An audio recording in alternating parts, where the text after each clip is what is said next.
Hey you all, welcome back. It's your boy Zach. It's Armani Lee. And this is the BBT Podcast, episode 5. That means we are in the middle of season 1. So this is part 2 of reading Reddit crazy stories and giving our opinion. If you don't like our opinion, we don't give a damn. No. We really don't care. But anyways, you have to leave your opinions in the comments, and you might get a comment back from us, but don't try us, because bitch, we will fight with you in them comments, because we don't care. My high school boyfriend died a day before I turned 18. There's some holes that need to be filled for me. Okay. So it says my high school boyfriend died the day before he turned 18. Were they still in high school when they died? Yeah, I'm guessing. If that's your high school boy, I mean, you really don't graduate high school until, I think it's a month after you turn 18. I could be wrong. I could very well be wrong. Well, just let me know. If this is your story, I'm going to need you to comment. Because I need you to clarify or edit your post. Edit your post and let me know. Fill the gaps for me, sis. It was posted 9 years ago. But, anyways. You can still be around here somewhere. You can still... Look, I don't know what happened. If this was 18, 19, 20, 21, 22, 23, 24, 25, 26, 27. You'd be 27 years old right now. So let somebody know something. So if you're still alive, because you never know what can happen in this world today, if you see our video and you know this is your story, comment below. The day I was going to pack up my stuff, we were going to elope and run away to North Dakota. He worked there and had been living there for 2 months at this point. He was older, handsome, ex-military, and I adored him. He called me from the road and we exchanged the following words before he passed. Me, I love you. I look forward to seeing you tonight. You mean the world to me. You are my everything. Him, I love you too. I'd die a happy man if those were the last words I ever heard. His phone records show that was the last conversation he had on his phone. He was hit by a drunk driver less than 5 minutes later. Take a moment of silence. Yeah. Okay, I guess my really only question with his phone records show that was the last conversation he had on his phone. He was hit by a drunk driver less than 5 minutes later. Did the drunk driver ever get caught? Did he go to prison? Yeah, did he do some time? Right, because... Oh, and my other question is... So, is he a pedophile? Because you said he's ex-military. And you said... You were about to turn 18. Mm-hmm. So, is he a pedophile? Because, I thought you had to be 18 or older to go into the military. Right. So, if he's ex-military... And you say he's older. If he was ex-military, did he have to do 4 years or 6 years? So is he a pedophile? That's my main concern, because if he's a pedophile, girl, and he did that, you got lucky. Just my opinion. Oh. They got comments on here. One of the comments say, "Holy shit, what are you doing now? How did you handle that?"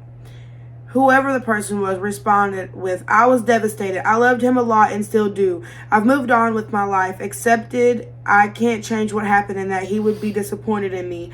But after it happened, I fell apart, dropped out. His parents gave me his life insurance money because they didn't want it and knew that if it had happened one day later that by law it would be mine. Lived off of that for a while, then picked up the pieces and moved on with life. I'm really sorry you had to go through that. I hope things are going well for you now. Things are going all right these days. I still wish he was a part of my life, but I'm thankful that he was in my life at one point." So back to her first comment. That sounds a little thirsty to me, girl. Because it says, his parents gave me his life insurance money because they didn't want it and knew if that had happened one day later, that by law it would be mine. You're incorrect. You're not correct. You're not married. You're not married when he passed away. Even if it was one day later, they would still not have gave you his life insurance money. Yeah. I've been married. I've been married for about a year now. That's not how that works. You have to at least... It depends on your state, so I don't know what state you live in. You say you were running off to North Dakota and that it was ex-military, so I'm going to think you were living in the United States of America. You would have got it. You have to at least be married at least 6 months in a day.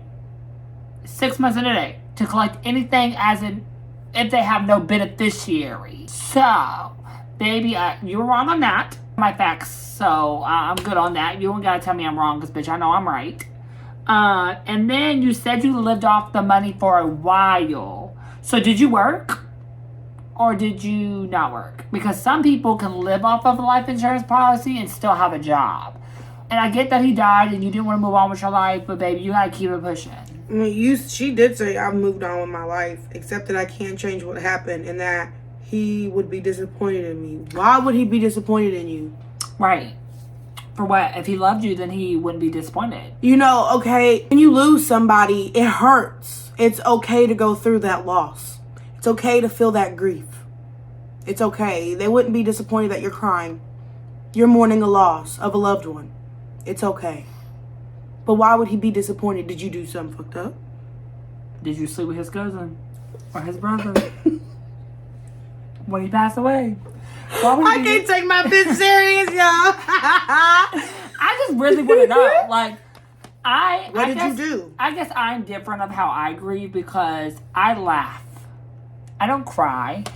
I don't cry in front of people. I would say that. I don't cry in front of people. Like, I'll laugh in front of your face if someone dies. I'm sorry. I don't mean to. I don't mean to. It's just a reaction. That's how I cope. That's just how I cope with things. And when I go home, I'm going to bawl my eyes out to my husband. Yep, like when my dog died, I laughed at first. I went home, was not laughing at home. I just can't handle loss. That's how I cope. Some people cope like that. Unless you're like really, really close to me. Like if you're my aunt or like my mom. Yeah. I always suffer from that, baby. I'm not coming to my house for like 8-9 months. Like, girl, or maybe not even then. I might just stay in my house for the rest of my motherfucking life. Like... Shit. But that's a different time, different place, different story. But anyways, did she comment anything else? No, but I'm gonna go with the fact that she said I was devastated. But then she said she missed him a lot. So my thing is, if you loved him, even though it's been 9 years ago, girl, you still would love this man unless you're already married. But baby, if my husband dies and it's been 9 years later, I'd probably still be with Ronnie. Probably. Single. For life. Would I sleep with somebody? Probably, maybe not. I don't know, I really don't do that thing, but yeah, this guy sounds crazy to me, bitch. Do you need a therapist? You good? You got a therapist? I got a good therapist. Oh, I got a really good therapist, honey. She's a trauma therapist. It helps. It really does.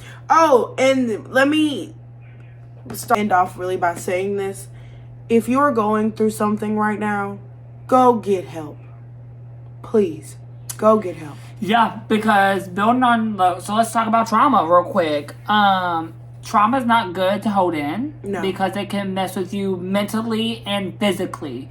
It can stop you from eating, drinking, getting out of bed, stuff like that. Like that trauma can cause depression to sneak up really, really carefully. And this is a very touchy subject for me because I have trauma. I have depression. And you need to see a therapist to get help because suicide is not an Your answer. life is not worth it. Your life is more than you think it is. So if you are depressed and you do have trauma or go through something very traumatic, like this story, like, yeah, we have our difference of opinions and we laugh, but that's how we cope. Yes. That's our opinions. That's what we think. I wish you the best and hope you're okay. I hope you're okay. I wish you the best. Kisses to you. I hope you see this video and I hope you do respond. But if you do have trauma, if anybody has trauma, you need to go see a therapist. Yes. Or you need to seek to get help. Even if that's you DMing us. And I will give you my phone number. I'm always open. I have open ears. I listen and I do help people. So if you are going through something and you do follow us or you do subscribe to this channel because of this video and you need help, feel free to reach out. Feel free to reach out to us because we check our DMs. I read the comments. If someone comments on something, I read them and we try to be there. Unless you're a hater. If you're a fucking hater, bitch, I will cuss you out. I don't care. But if you really are genuine, like I hear what you're saying, I take your opinion, stuff like that, like reach out to us. We will help you. Even if you are a fucking hater and you are going through something, let us know. I'll still speak to you. I'll still speak to you like a normal person. Yeah. Regardless if you hate me or not, or you hate the content that we make, just let us know. And so on that note, the BPT podcast Season 1, episode 5 is coming to a close. You'll have to wait and find out until episode 6, but you never know. And then we might have a special guest for season 2, episode 1. But you'll have to subscribe to find that out. In case nobody's told you today, you're beautiful and I fucking love you. I love you. As always, hit that red subscribe button, hit that bell notification icon so you get notification every time we post. You can find all of our social medias in the description below. And you can also follow our TikTok where we post little clips and still check our DMs and comments on there. And hopefully by season 2 we reach a minimum, I would say, I would want subscribers to be at least at 1,000 on here. And on TikTok, let's try to get to 1,000. So let's see what happens. And if we're at 1,000, maybe we'll have a very, very, very special guest on season 2, episode 1. Gotta see. Bye, guys. Bye, guys.